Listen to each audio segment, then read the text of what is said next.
Hello everyone, welcome back to Python Challenge for All. Okay, so let's see. In lesson 67, we try to solve an equation by bisection method, using bisection method. And next lesson, in lesson 68, we solved it with Newton-Raphson method. And today we're gonna compare the speed of both. Okay, Newton-Raphson method is a method in which the new x is calculated using this calculation, x minus f of x over f prime of x. In this case, 2x is f prime, so this is like that. Okay, and we saw that we can solve it very quickly, okay, with it. So let's see how to compare the speed of both. Lesson 69, visualizing the speed of Newton's method. Okay, so first bisection method, we can visualize the speed like this. Okay, in the previous code, yes, we already put error L list, which is initialized to empty list, and then after each one, add the y value into it. Okay, let's see, let's rename it is ERR1L, ERR1L. Okay, so let's run it. Okay, in the meantime, we will add another one, ERR2L here, which is initialized an empty list. And after each iteration again, ERR2L append, just like the previous case, Y. Okay, so here, I see. Okay, I forgot to run this. I should run this first, and then I should run this again to put the y values series into ERR1L list. And then just like also in the Newton-Raphson method, okay, we can run it. We can put it into ERR2L list.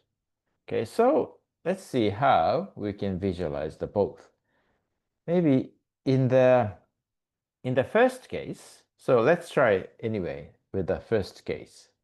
One way is to, let's see, record the error at each step into a list EL. Okay, ERR1L actually. Plot the graph with iteration country in X and error values in Y. Okay, so maybe you know how to do that. It's very simple. plt dot plot ERR1L. Yeah, before that, I should put country. Okay, so I list equals range, say, len of ERR1L. I think this works. So the x-axis is IL and y-axis is ERR1L. Let's see how it looks like. Okay, and plt.show. Okay, so let's see how it looks like. So it sees like this. So the error is here plus negative positive, and then becomes negative, goes positive, negative, then going this way. So I think it is better to use instead absolute value of the error rather than the raw value of error. So how about doing that? We can, here instead of ERRL, we can make use list comprehension to replace V in ERRL, this list. Well, right, I should write for V in ERRL. So this list comprehension will replace V absolute value, V with absolute value of V. Let's see how it looks like. So it will be just a very simple one. Also, one way to make it better graph is to put the y-axis on a logarithmic scale. Okay, to do that, we can write as y scale, plt.y scale, float log. So this will make, okay, this seems a little better, right? Of course, there are some fluctuations, but the error value goes straightly down to very small value of 10 to the minus 6. Okay? So let's do the same thing for the Newton case. But how about doing it on the same graph so we can compare? Okay? So how about putting E2 and doing the same thing? So maybe we can, instead of this, we can copy this, and the point is, yeah, here we can change it to 2, but here we can also change it to range length of ERR2L instead of 1L.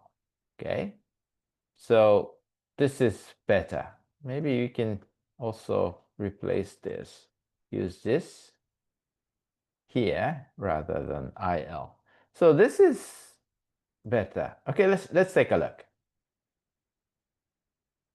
Oh, great. Okay, so you know the bisection method, the error decreases this way, but in Newton method it drops down very drastically like this compared to the previous case. As this, we can visualize the behavior of the algorithm very vividly, right? So now you know how to draw graphs, error graphs. In the x-axis is the county of the trials, and y is the absolute value, absolute error value in after each iteration. Okay, so now we can see by using logarithmic scale for both that difference of the behaviors, and that Newton's method is clearly very fast to converge. Okay, so I hope you like this kind of thing, and hopefully you'll come back next time. Okay, bye bye.